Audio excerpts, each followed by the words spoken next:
Hey guys, welcome back to the channel. Today we have a premium deck profile for one of the, I guess, most generic decks for premium at the moment, and that is Dark Irregulars, No Life King, or NLK for short.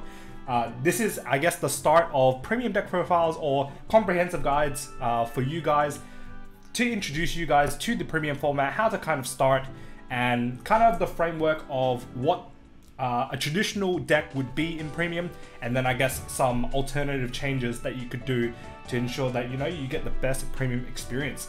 If you guys need any coaching, my Metafy link is in the bottom right hand corner and in the description. Feel free to book a session and we can get started. If you guys haven't done it already, click that subscribe button for all notifications on new videos that I release on this channel. So NLK has been one of these decks that has been, I guess, lingering around for a very long time, and the deck hasn't really changed. Hence why I'm going to start these premium comprehensive guides with NLK, because it hasn't actually changed in a very long time. The deck is still a threat if you are not a disruptive deck in the battle phase, because NLK doesn't really care. It just kind of counts to certain numbers, and that's pretty much how the game plan works. So this is the deck list. If you guys are interested in the deck log code, I'll put it in the description as well, GRHY. This will be kind of just the base framework. You can kind of work around it. I'll give you like some suggestions that you could, I guess, swap in terms of some of the cards in this deck, but more so this is pretty much as cookie cutter as it can get. So first of all, the grade 3s, we'll start with NLK himself, so No Life King Death Anchor. So when placed, Soul charge 1 against 2k for each card in Soul. This card has been around for the longest time. This card actually got reprinted in the History Collection. So if you guys need access to this card, it's actually pretty easy. You can get it from History Collection. The second effect is what makes this deck really strong, is that at the end of battle it attacks. If your Soul is 13 or more, cast 1, put a card from your hand and 3 rearguards into Soul, choose a card from your Soul and ride it.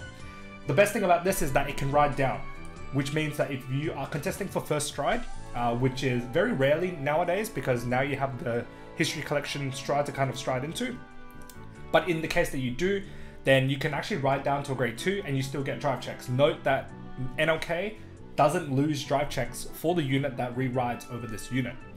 So what are, like, I guess, the primary targets that you would kind of ride? So it's essentially all your grade 2s if you're trying to ride down, or alternatively your finisher is actually Barrow Magnus. And Barrow Magnus, if you guys play D, which I'm guessing you guys should be, when it attacks, cast 1, perform all the following based on the number of cards in Soul.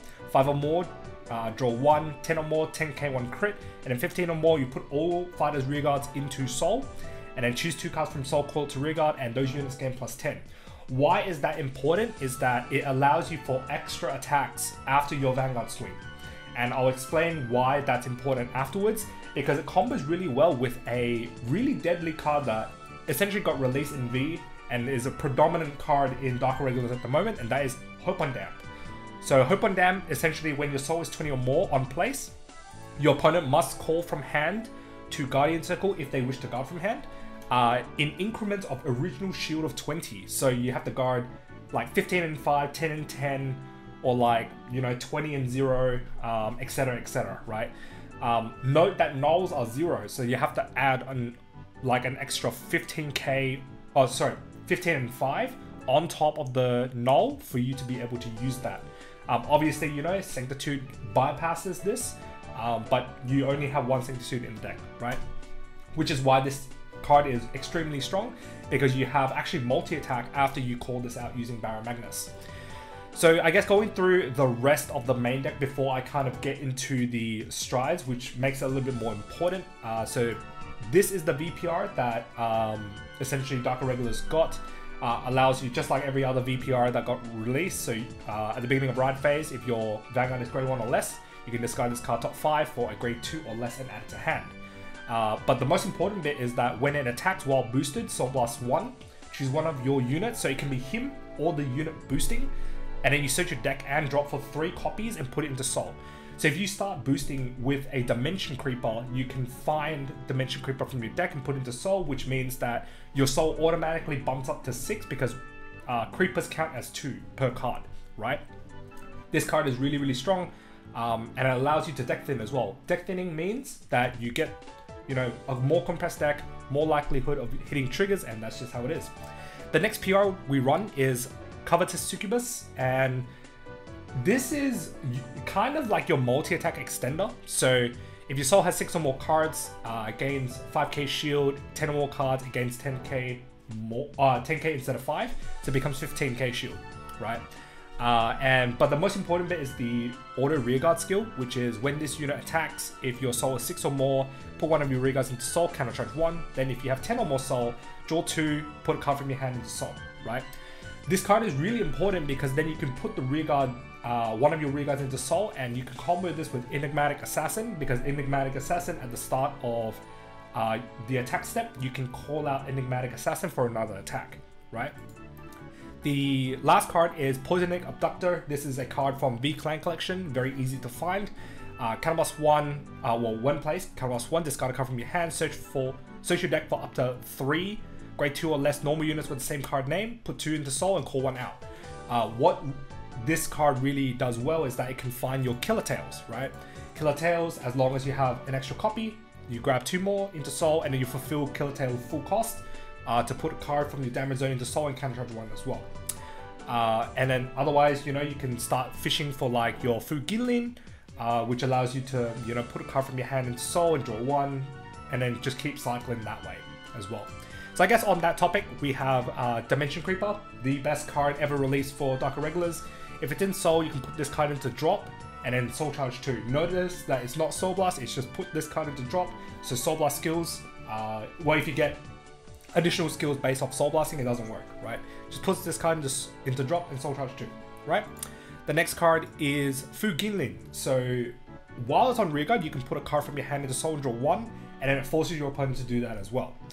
At the beginning of battle phase, if your soul is 6 or more cards, then you can soul charge 1, or you may soul charge 1, and if you did, you can choose one of your units and gain 5k.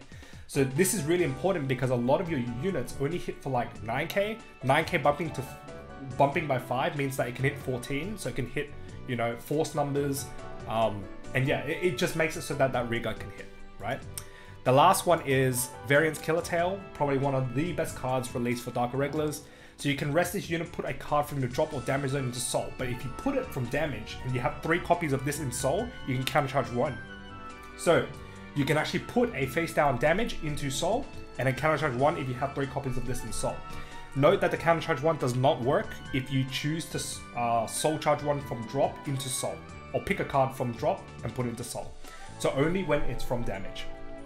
So yeah, that's pretty much all the grade 1s. We play 1 Edge in the Darkness, which is like a one-of. You can actually bump the copies of this card up to 2. This card is really good, especially if you try to expend your CB. And then you get to the Baron Magnus, then you kind of need a countercharge for your Forfax, which is a stride that I'll explain later. This card comes in pretty handy, right? So the skill is, on Vanguard Circle when placed, draw a card, put a card from your hand into soul. And then if it's placed on rearguard, you can soul charge 1. And then if it's placed by one of your card's abilities, then you can countercharge 1. So because you're calling on it off Baron Magnus, so you can countercharge 1. And yeah, allows you to Forfax even though you expend all your CB, like, you know, in the earlier parts of the turn to get your soul up or whatever it is. Pretty much your saving grace, right? So that's that. The best card, actually I lied, Creeper is probably not the best card. The best card ever released for Dark Irregulars is Enigmatic Assassin.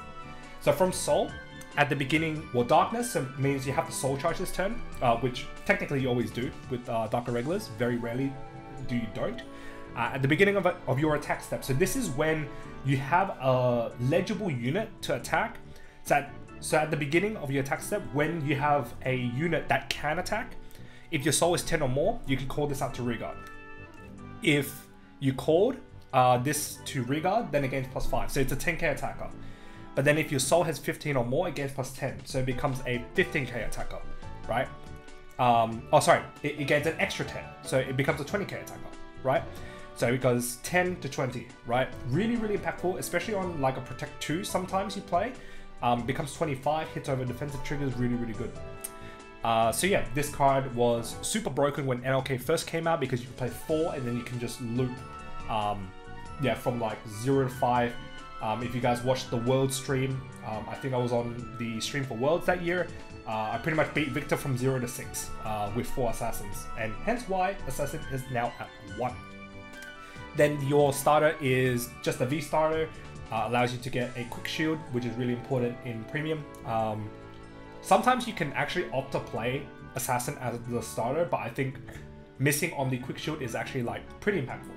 So hence why we play the V starter. And then the triggers, so we play 11 crit, so 4-4-3, 4 of the D into soul crit. Pretty useful at times, just to put cards into soul. You play 3 of the strider crits, so allows you to stride easier, and then 4 of the 30k sentinel. The reason why we play this is for 2 reasons. Crits, because crits are really good in a Vanguard centric deck, but also in NLK, because NLK is just like really good with crits, and your strides return crits, which means that the more crits you have, the more likely, the higher likelihood you have crits in soul to be able to return.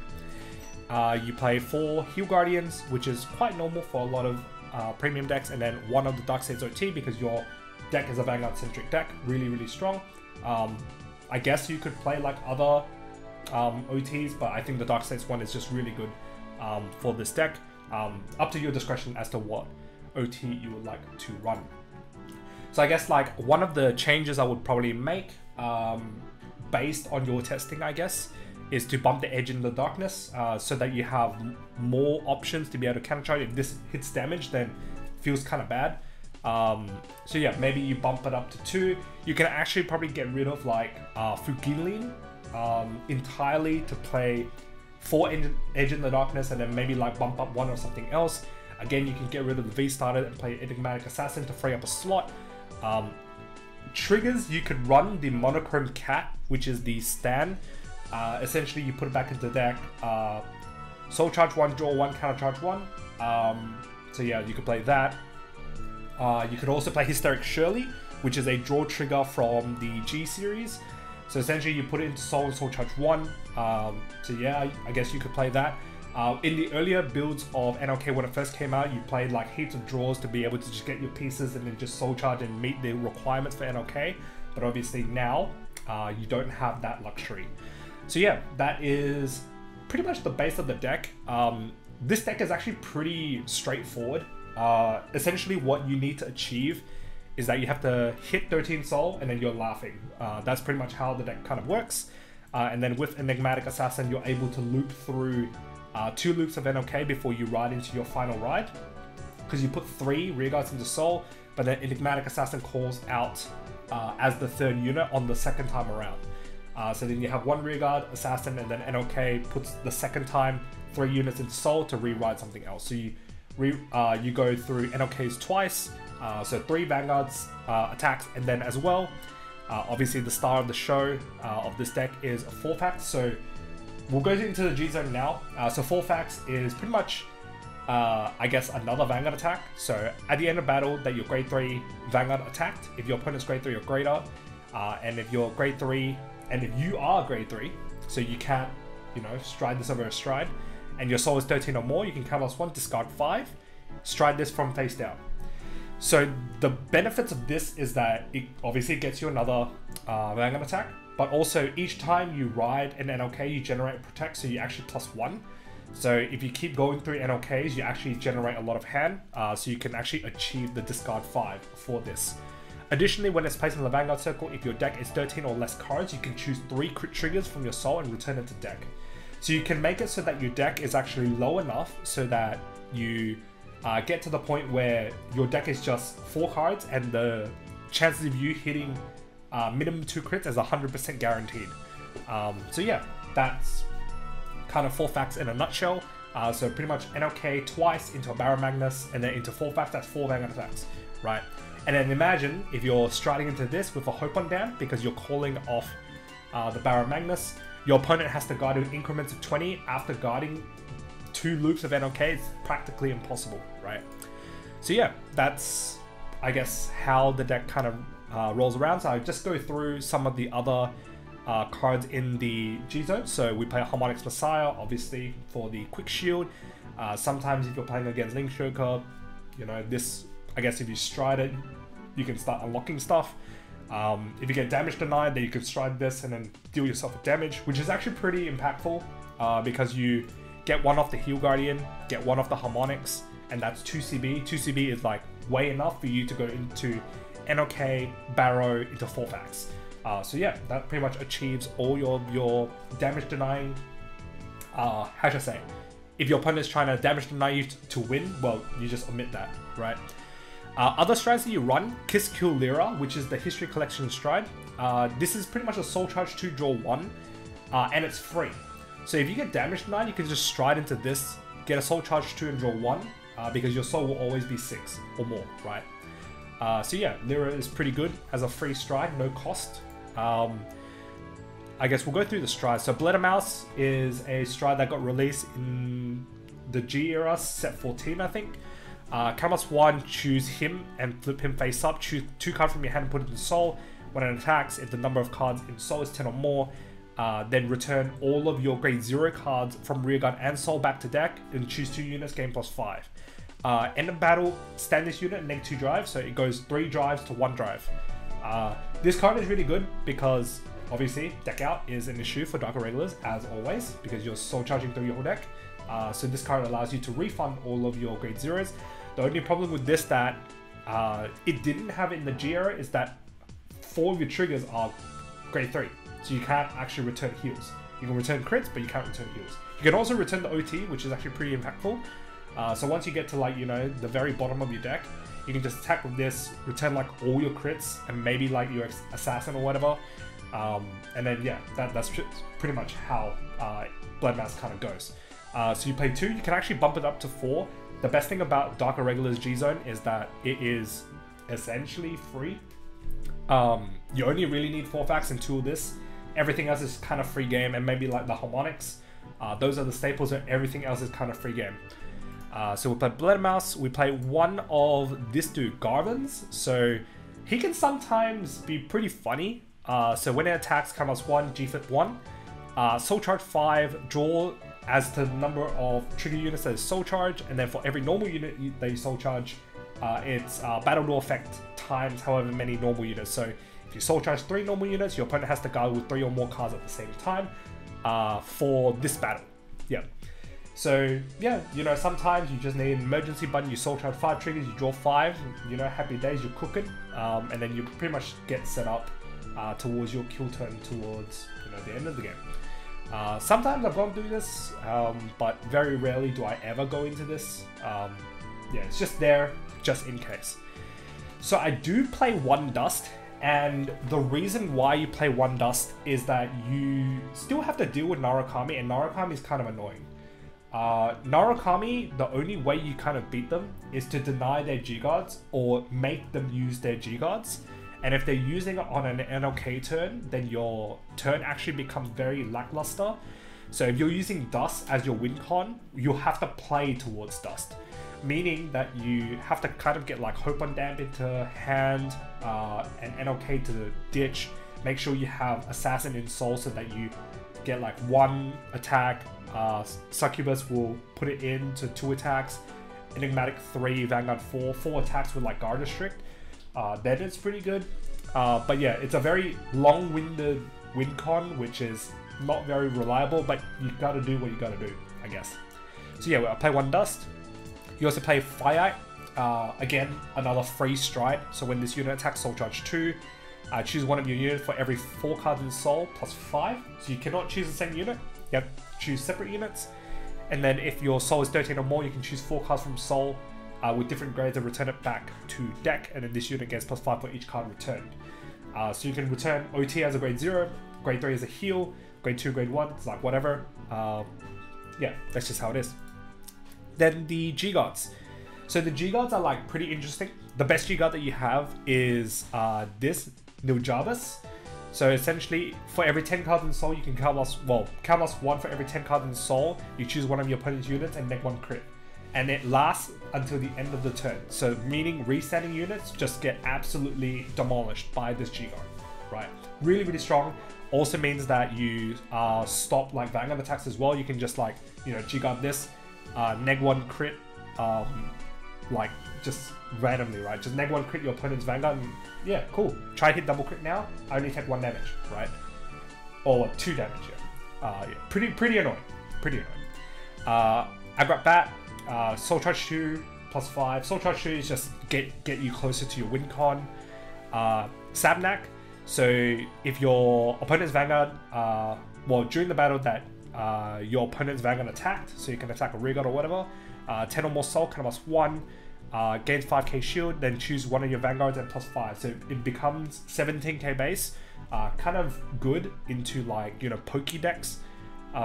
So yeah, Sabnak is just there.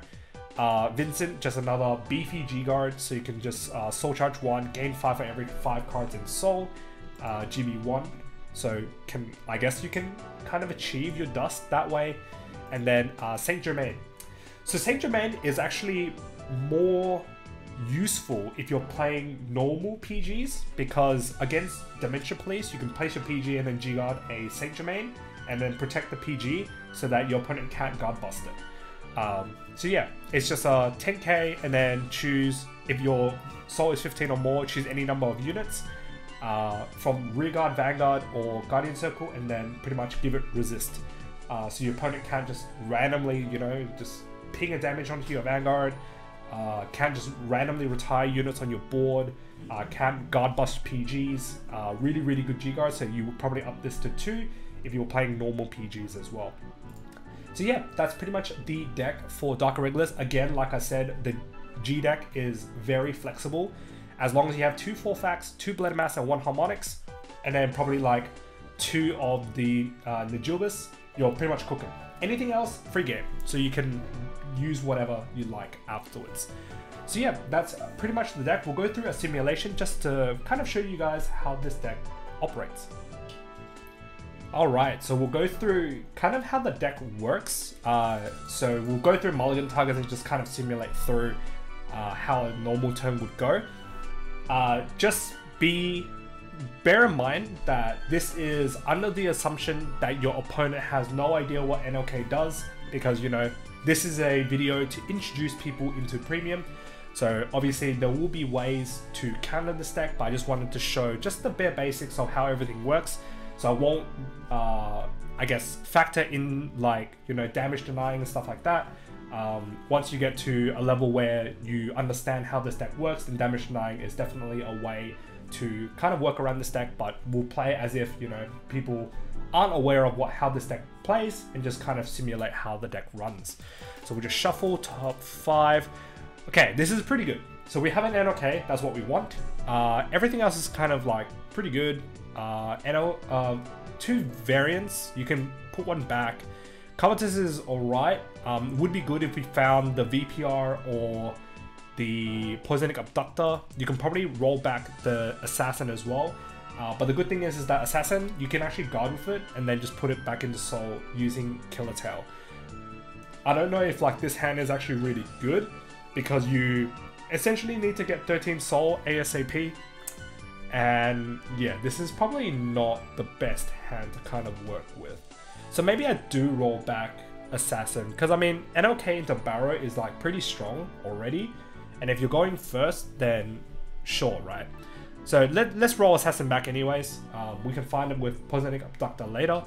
And then yeah, we'll just draw 2. Alright, D-Creep is good because you can ride this, grab a grade 2, ride the grade 2, Soul Blast the creep and put the creep back, which is pretty good, right? So let's say we draw 1. 2 creeps. 2 creeps is good, so we ride. We don't do that. The V starter allows us to draw 1, and yeah, that's pretty much it. So end turn, let's just say your opponent deals you damage, cool. NLK there is pretty good, because then you can Killer Tail it back into Soul if you ever need it. So stand and draw, ride Covetous. So here, what we do is we Soul Blast the creep, well, put the creep into Soul Charge 2, and then that's 2, and then we can Killer Tail, put this into Soul. We don't need to Soul Blast it now, just in case you're versing something that binds stuff, and then we place the Creeper there. Creeper, you can actually like Soul Blast it, but I guess like, you know, if you're playing a grade 2 game, then you kind of want to push your opponent's damage to higher damage so that NLK is more lethal as, you know, we get towards our turns. So 16, cool. And then we found the VPR. That's really good because then, you know, we can just keep rewriting. If your opponent doesn't, you know, want to ride up, then queens, whatever. Cool. So your opponent, you know, gives you 1. Hope on Damp there is good because then we can put it into Soul with Variance Killer Tail. And let's just say we guard 5, or guard 15 for 1. Cool. Stand and draw. So here is a little bit tricky. We only have what? If we ride, we'll get the 5th one from Covetous, the 6th one from NLK. So what? We'll get 6, Blast Creeper 7, Killer Tail will get Creeper to 9. 9, Deep Gladius will get us 12, and the Steam Deviate will give us 13, right? So we will hit it. Okay, so right NLK, let's just say we get Protect 1, Soul Charge 1, so we got 6 in Soul, so plus 12. So here's a little bit tricky. So here we Soul Blast the Creep in Charge 2.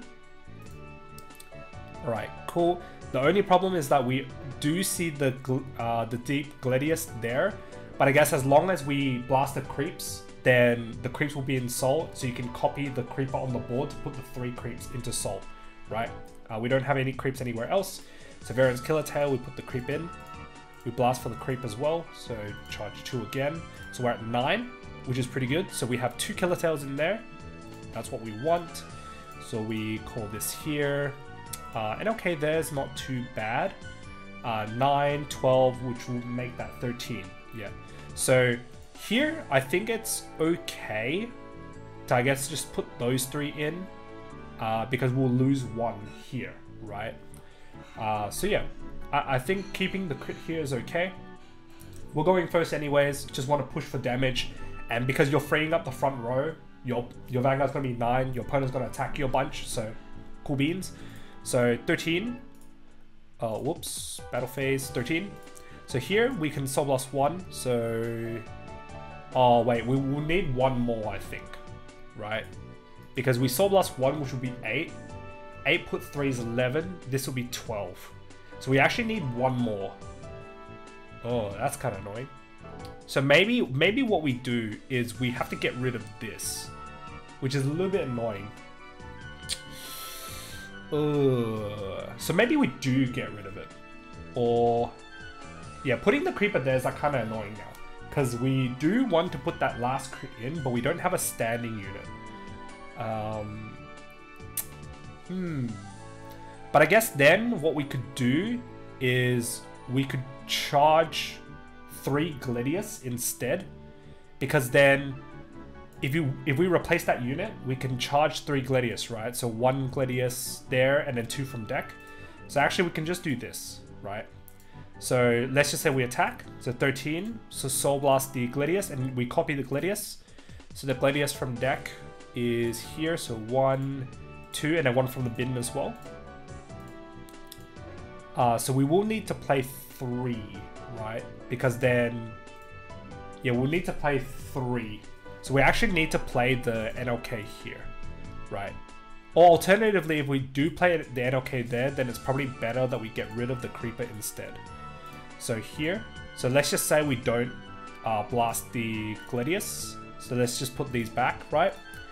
So the idea would be to obviously Soul Blast 1. So we Soul Blast the Gladius, and then we charge 3 creeps. So 1 creep, 2 creep, 3 creep. Soul. So that's 13. This goes into Soul. Give this like plus 2k. That's what, 39. Good for, you know, grade 2s. This is 16. Bump it to 18. Sure. You know, this is 18. Put this into Soul plus 2. And then this is 41. Cool. Check 1. Check 2. NLK skill cover +1. Put this in. Put a card from your hand into Soul. So put the Fu Gimlin in. Rewrite NLK. Grab a Force. Soul Charge 1. So now plus 36 and plus an additional crit. Plus 36. and then this is 48 with crit. If you had assassin, then it'd be better. So attack, check 1, check 2, cool, end your turn, and you have 3 damage to work with, right? And then you have 2 protects. Sure, your opponent just like attacks your bunch, cool. 1, 2, 3. Assassin there is alright because you can put it in with the tail. So the problem here would be is that you don't have a lot of units to kind of work with because you have like double protect, right? So what, your 22 is like 15 shield, and then let's just say you dish your 2 protects, right? Okay, stand and draw. You don't even need to stride here, which is really good. So you can just like covetous there, place this here, soul charge this, pull the top card of your deck into face down. Check if you have 3 kill tails. You don't, so you keep that there. You can actually like soul blast, soul charge first to get your 3rd killer tail. So maybe that's a little bit better to optimize things, right? So creeper charge 2, still haven't got it. Creeper charge 2, do we have it yet? Nope. OT's in there, unfortunately. Charge 2, nothing yet. Charge 2, do we have it? Not yet. But we do have the Edge in Darkness, which is really good, right? And we do have a Barrow Magnus too. Okay, so battle phase, you kill a tail first. Move that there, face down. We obviously don't have the killer tail. So start of attack step, because we have a unit that can attack. So you call this out, gains plus 15, so 20. And then this puts this into soul to countercharge 1. Because we have 10 or more soul, we draw 2, put 1 card from hand into soul. And then this calls out again as a 3rd attack. And then this is the 4th attack. Cool, check 1, heal. Heal's alright, put all to Vanguard. Heal again, sure, your opponent's... Yeah, alright, sure. So then we CB1, put 3 units into soul, 1, 2, the crit's pretty important if you have, well, if you're lacking crits. Put this into soul, put 1 card from hand into soul, then you re-ride Barrow Magnus, right? So here, this is where it's important. You would want a Hope on Dam, which you do in soul, and you also want a Edge in Darkness if your CB was, I guess, a bit restrained, but in this case, it's all right. So then the Enigmatic calls out itself again, so that's another 20.